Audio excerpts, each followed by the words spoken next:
Какво е църквата? Дали тя е историята, през която е преминала? Или пък сградата? Дали е органът или е просто институцията? Все пак ще започнем от историята и ще видим докъде ще ни отведе. Разкажи ни за църквата. Това е старата методистка църква в центъра на град Варна. Църквата е започнала, както много други църкви, в турско време.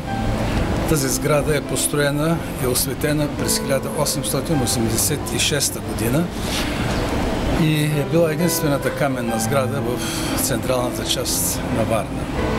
Тук са служили много достойни, сериозни, големи пастири. Павел Мишков оставил следа в историята на българския евангелизъм, Васил Зяпков. Последните години са били свързани преди 9 септември с пастируването на Георги Севреев, една забележителна личност.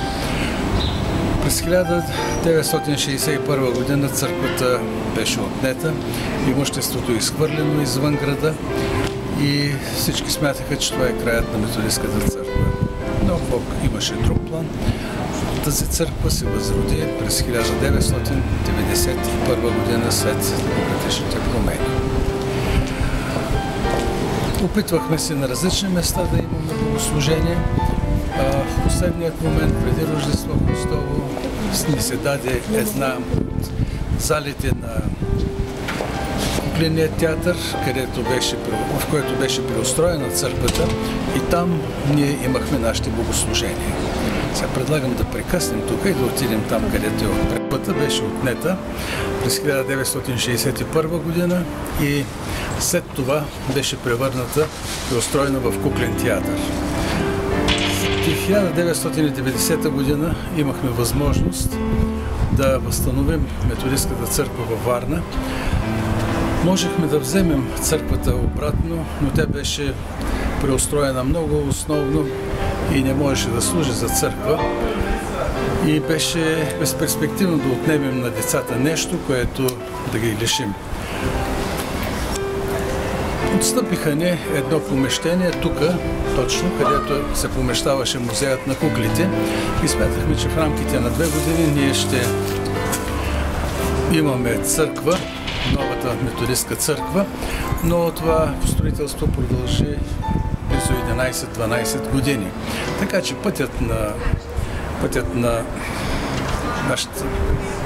нашето преселване в обетованата земя, новата църква, продължи много повече, отколкото нашите човешки планове. Но ние сме благодарни, че това беше, Бог ни даде едно много благоприятно време, в което ние можахме да основем много църкви, да разпространяваме Божието Слово, да се докосваме до много хора. Днеска можем да кажем, че тези 10 години, когато бяхме в тази сграда, бяха най-хубавите години от историята на църквата. Малката зала винаги беше препълнена, сърцата на хората бяха горещи и имаше едно необикновено въодушевление. Ние благодарим за всички трудности по този път. Всъщност на тях дължим опитът и това е времето, когато Бог ни учеше и ни подготвяше за една по-сериозна мисия. В църквата повечето от хората са жени. Какво ли е тяхното място в нея? Каква е ролята на жената в църквата?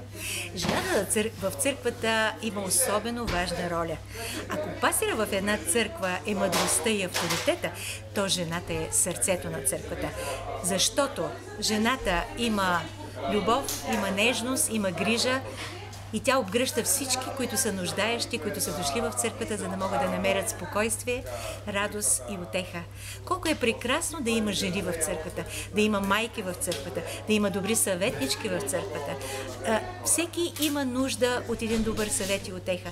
Затова душегрижителството в методистката църква е едно от водещите сили и служения, защото душегрижителството е нашата мисия на тая земя.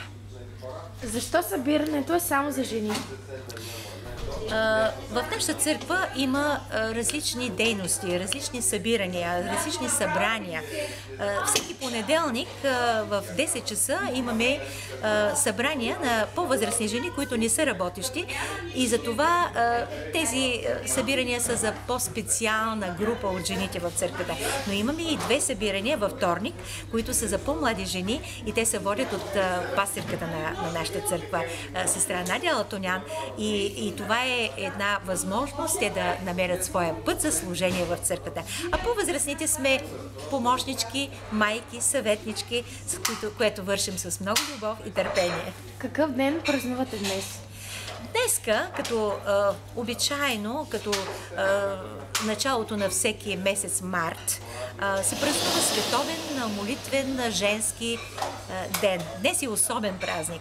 В нашата църква, ние сме домакини тая година, в нашата църква има представители от различни християнски деноминации в целия град.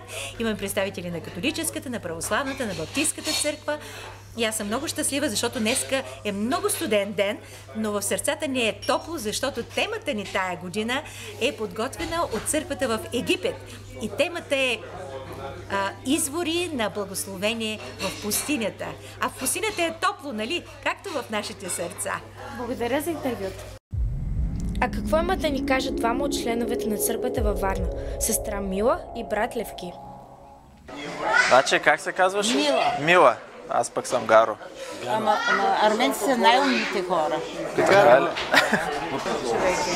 Сестра Мила, ти от колко години си в църквата? 15 си години. 2000-та година.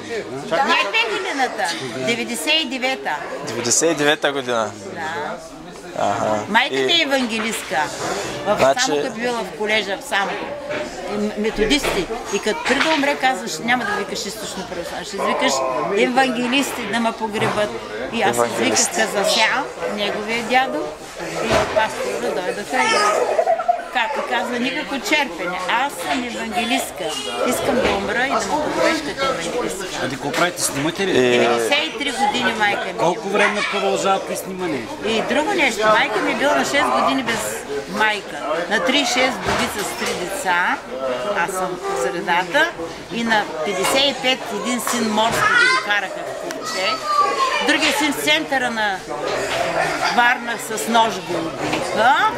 И аз дойдох тук да погребвам от Шумен.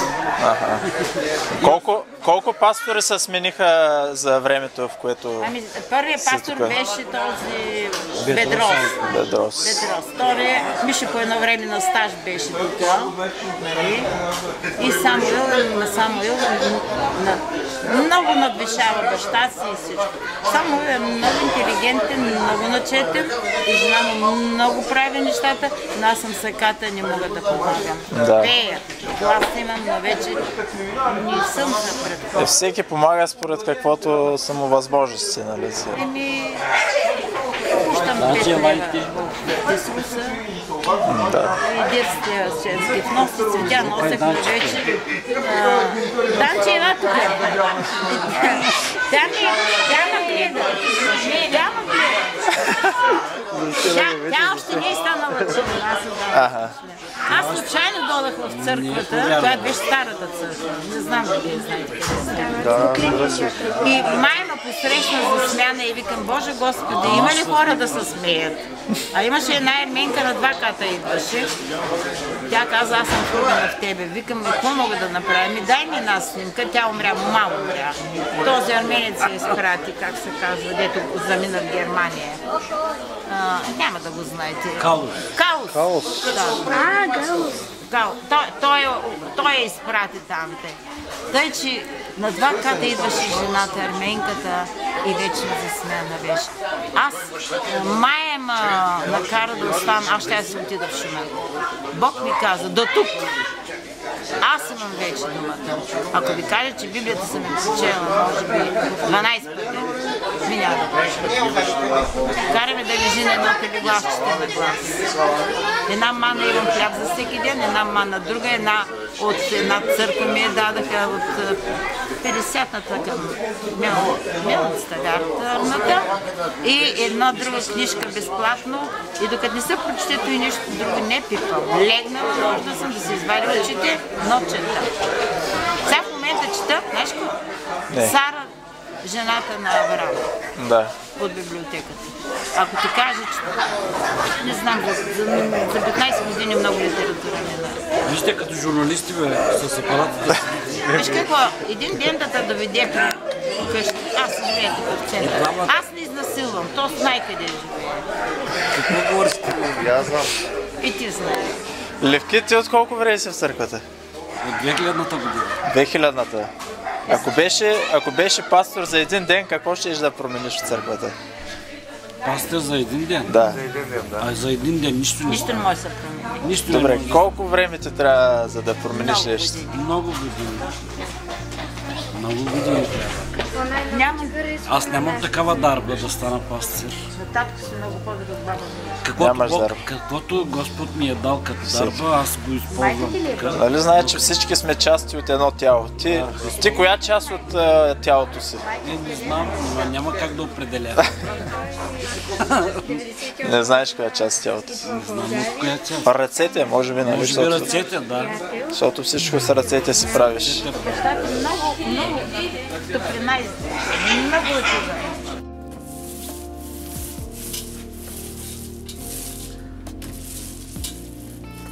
Левки, айде кажи сега нещо за себе си.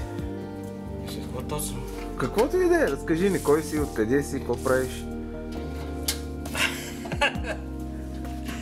Ти нали знаеш откъде съм? Кажи де, аз знам, ама другите не знаят. Аз съм Левки. От Дулово съм, Силистренско.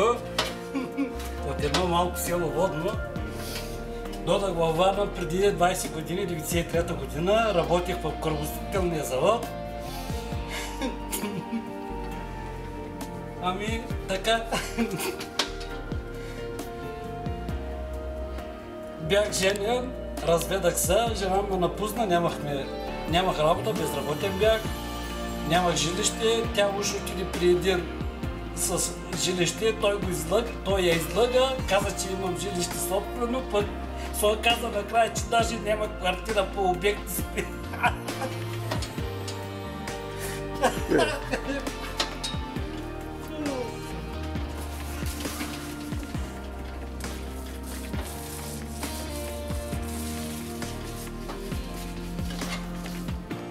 Той записва ли? Записвате. Благодаря на Бог, че ме призова по един много странен начин. Накара ме да ходя по казаните, да събирам хартия, велпапе.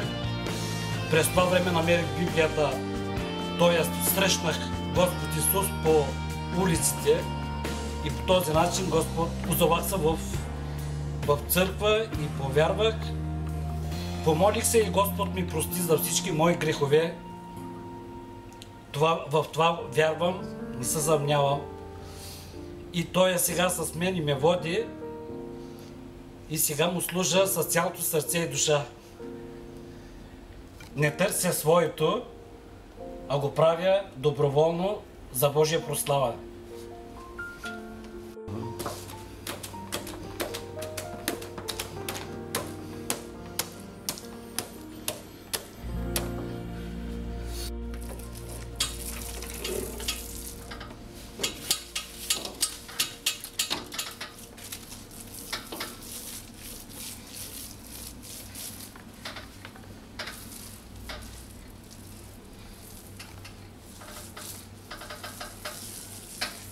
Да погледнем за какво служи кухнята в сградата.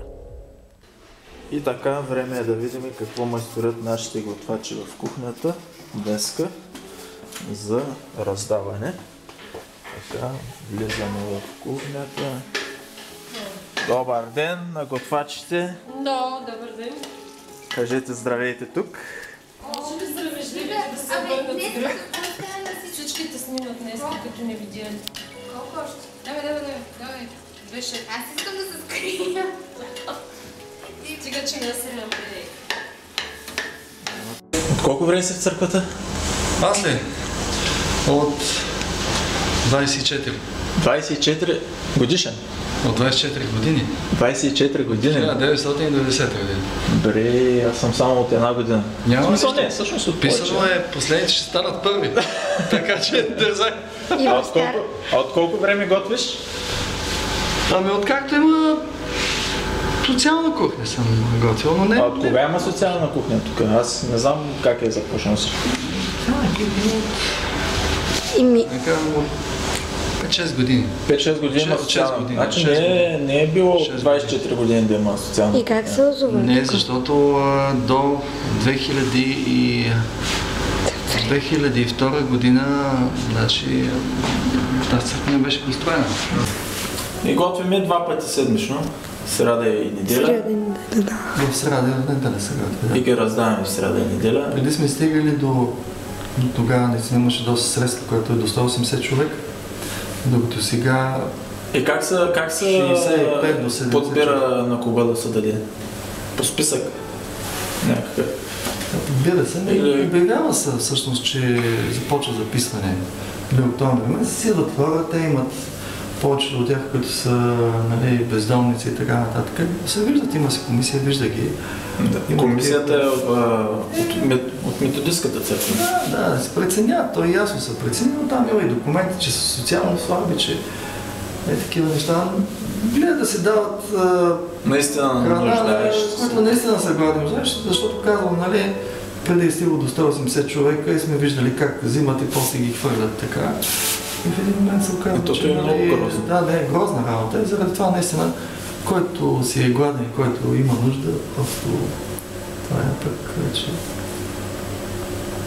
Винаги, когато има, нали, останало храна, която е останала, винаги се дава на хората.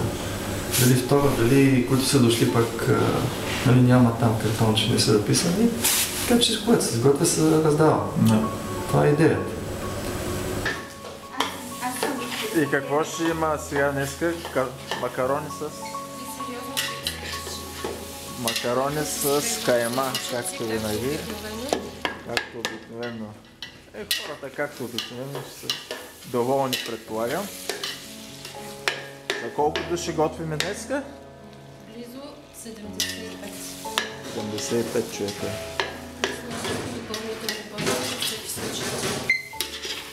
Да.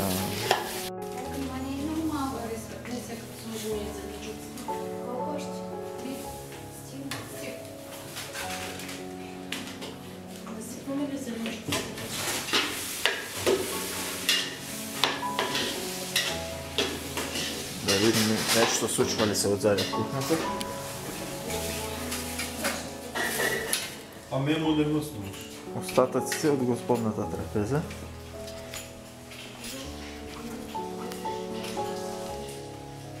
Беше снимал. Гонят ме! Пречите на работния процес.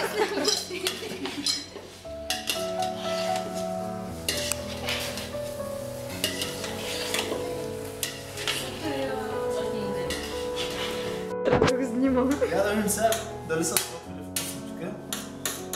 Гара сега ще опира храната. Направо да си оближеш лъжицата. Чудно си.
църквата ние имаме и книжарница. Нека надникнем в нея.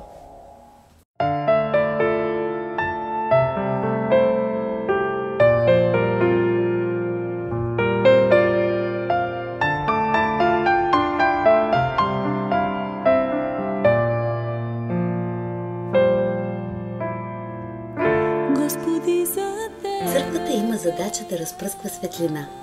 Нашата роля е да предоставим на хората възможност да научат истината за Христос. И книгите са един прекрасен инструмент, чрез който можем да достигнем до тях. Дори да ни пожелаят да дойдат на богослужение, много хора прекрачват прага на тази книжарница. И с това има шанс да достигнат до истината. Ние не сме ограничени единствено с наши издадени книги, а предлагаме също така и художествена и православна литература, която сме преценили, че е стойностна. Разбира се, ние искаме да бъдем адекватни към нуждите на хората, които влизат в тази книжарница, и за това предлагаме различни материали, сувенири и услуги. И накрая искам да завърша с това, че всяко служение в църква е значимо и трябва да се върши с любов и усърдие.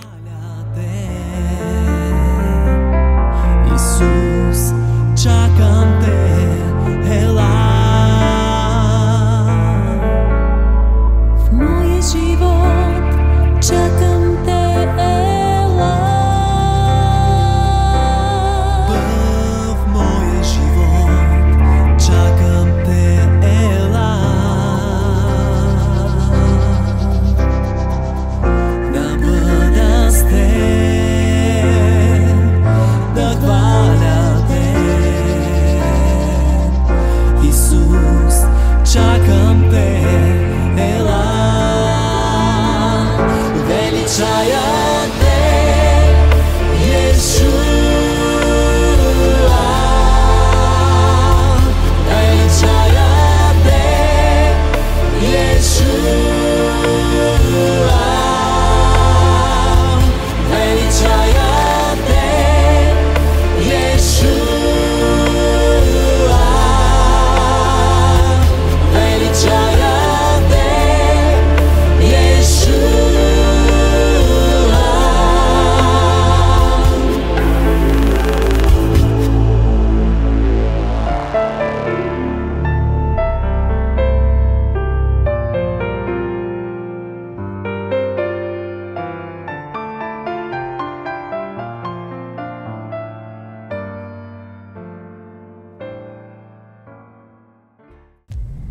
Да погледнем и детския център в църквата.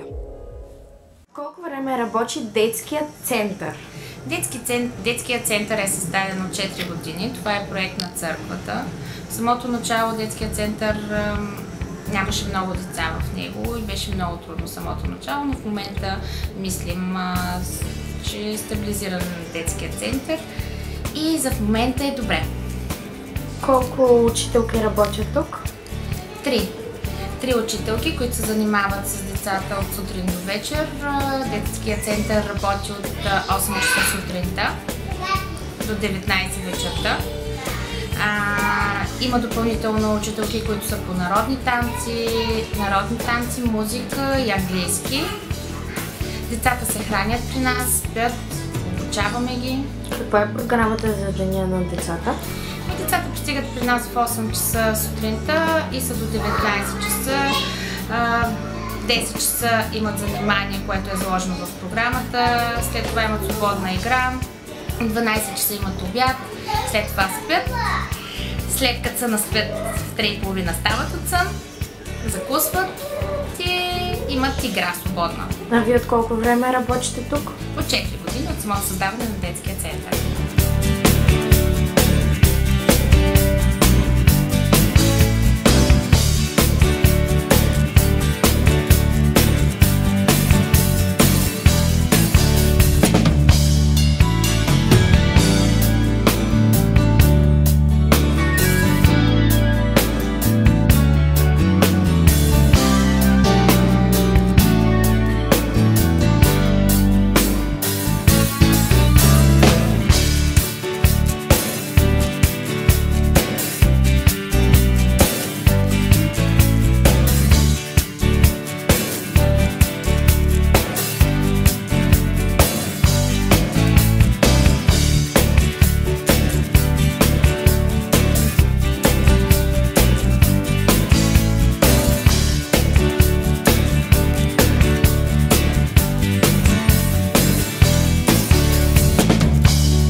А сега да надникнем и пред децата. С Надя сме седнали тук на разговор за неделното училище, църквата и всичко, което я вълнува. Гледах ви днеска в църквата. Какво е за тебе неделното училище? Работа, почивка или игра с децата? И трите заедно, Гаро. Преди всичко е и работа, защото за да работиш с деца трябва да си много добре подготвен винаги. Много трудно се импровизира и много рядко си позволявам да импровизирам с децата. Те много бързо разбират кога не си добре подготвен и губиш вниманието им. Работата с деца не трябва да се подценява. Човек винаги трябва да е изключително добре подготвен, когато отива в неделното училище. Трябва да инвестира време, мисъл, време с Бога в това да помисли какъв е акцента на този урок. И трябва да бъде готов емоционално да изслушва децата, да им даде нещо, когато застане в неделното училище. Разбира се, че удоволствие. Много ме зарежда това да бъда с децата. Много черпя от тяхната вяра и има моменти, когато аз самата се сепвам, когато чуя техните отговори и си давам сметка, че това са правилните отговори на въпросите на вярата и ги приемам като пример за... Тяхната вяра е много често пример за мене. Как ги възприемаш децата? Като твои ученици или по-скоро като твои деца? Много съм далеч от това да са ми ученици. В никакъв случай не се вживявам като учителка. За мен е изключително удоволствие да бъда с тези деца. Да, може би като мои деца. Да, те са ни нашите деца в неделното. Много от тях познавам, от толкова мънички израстват пред очите им. Виждам ги колко са пораснали седмица след седмица и ми са много специални. Те са ни нашите деца и затова трябва да инвестираме в тях много. Само за Библията ли си говорите в неделното училище или правите някаква връзка с светското училище? Днес, например, си говорихме за приятелството. И пречупихме взаимоотношенията с приятелите през призмата на вярата и на Библията и си изкарахме изводите какви бихме искали да бъдат приятелите ни и какви приятели си струва да бъдем самите ние. Винаги за мен вярата в Бога е свързана с най-ежедневните теми около нас. Има отражение върху най-нормалните теми от ежедневието ни. А приятелството е точно такова. Кои са другите интересни теми за децата, които най-много ги вълнуват тях? Аз лично смятам, че вярата като такава вълнува много дълбоко децата. И типичните теми като вяра, Бог, Библия, кой е Бог, какъв е образа на Бога за децата, това са може би най-интересните неща, които дълбоко вълнуват децата. И те искат да получат отговор на точно на тези въпроси. И точно с такива деца ми голямо удоволствие да бъда. Но всъщност на тези въпроси, според мен, отговора се дава не говорейки, а живеейки. Ние показваме с живота си на децата какъв е Господ, в какъв Бог вярваме ние, дали вярваме в строгия наказващ Бог или в Бог, който обича. Казват, че децата не винаги не слушат, но винаги виждат какво правиме. Смяташ ли така? Категорично да. Тоест даваме им пример. Да, определено. Това е нашата работа. Седмица след седмица да даваме пример с живота си, за да спечелим децата ни за Бога. И Господ е този, който търпеливо работи в сърцата им и ги кани да дойдат при Него. Кой е най-важният учител за едно дете?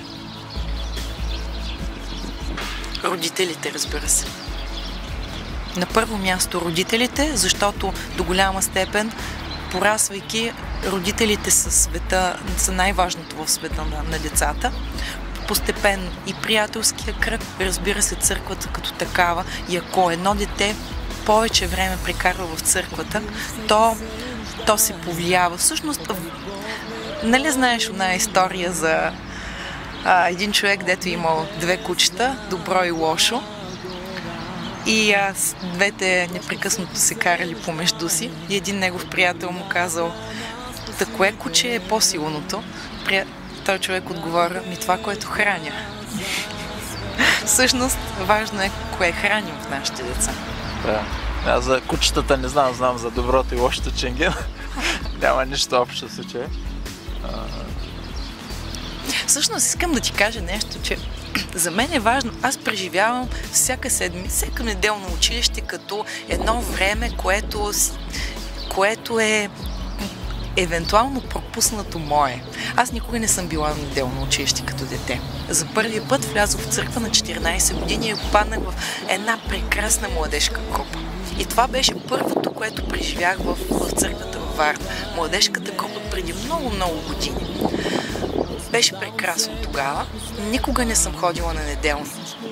И в един момент оцених, че нещо съм пропуснала в пътя на вярата. Постепенно ми стана интересно с децата. Поех това да бъдеш с децата и го приех като моето неделно, което в малко по-различен период от живота аз имам шанса да го преживея и ми е много... Ние сме, така да се каже, равнопоставени с децата. Те и аз или друг неделен учител. Може ли нашата църква без неделно училище? Категорично не. Може ли едно семейство без деца? Той е ограбен. Нещо му липсва, изкривено е, тъжно е. Когато децата ги няма, тогава семейството не е пълноценно. Както едно семейство не може без възрастни хора, едно семейство не може и без деца. Каква е според тебе най-ранната възраст, когато едно дете може да започне да ходи на неделно училище? Днес имах току-що проходило бебе на неделно училище, което пя с нас. И това му беше достатъчно. Всъщност тук е въпросът доколко може да се концентрира едно дете. Колкото е по-малко, концентрацията е много малка.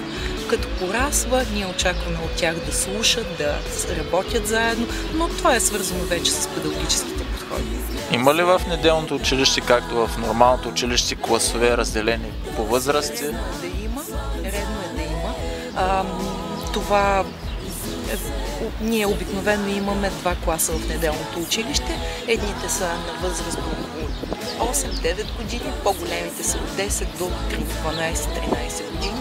Те повече четат, говорят по-сериозно, докато по-малките там имаме повече екшън с тях. И какво е естественото продължение след неделното училище? Младежките групи? Би следвало децата да се включат в младежката група и да станат една по-съзнателна част от църквата, да продължат да остават на цялото богослужение и да бъдат интегрирани в живота на църквата. Всъщност това е и препъни камък, според мен, за нашите неделни училища. Тоест къса се връзката между... Да, не е точно. Децата в неделното училище приемат вярата като нещо приказно и вълшебно. И те приемат много от сърцата им, те са отворени сърца, няма никакви...